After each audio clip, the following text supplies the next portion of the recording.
Welcome back. The late fashion designer Coco Chanel once said a woman who cuts her hair is about to change her life. A new study out of the US suggests the pursuit of perfect hair could actually be impacting our health.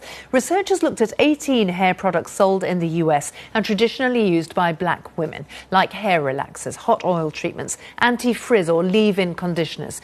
Every product they looked at contained endocrine disrupting chemicals, or EDCs. That means they interfere with the way our bodies produce hormones, and many of those products are actually banned in Europe. And what's of particular concern is how few of those compounds are listed as product ingredients, and that makes it difficult for users to know exactly what they're putting on their hair and scalp. Well, the study is published in the journal Environmental Research. Tola Okogu is a hair care blogger and author. She's with me. Her children's books explore the relationship between girls and their hair.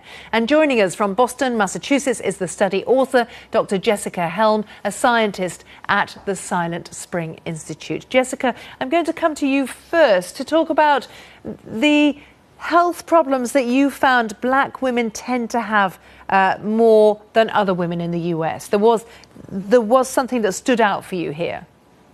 Yeah, thanks for having me. So we know from previously published research that black women have higher rates of uterine fibroids, of infertility, earlier onset of puberty, as well as rising rates of endometrial and breast cancers.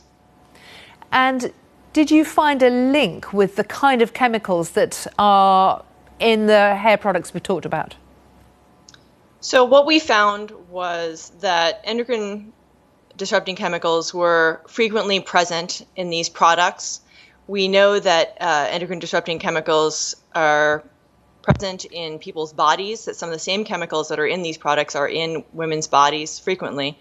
And we know that they have effects at high doses. Our study wasn't set up to specifically answer the question of whether or not these chemicals were directly influencing health, but the fact that these chemicals are frequently found in these products was of concern to us. Let's pick up that concern with Tola, because I know you not only act as a hair care coach, you're aware of what's on the market now, yes. But you've been aware of, over years, the kind of products that have been used by black women to care for or tame, or however you want to put it, your hair. Yeah, with black hair, it naturally requires a lot more products than any other hair type because it's drier and it also requires more lubrication. So black women do tend to use a lot of products in one session, so they'll layer products.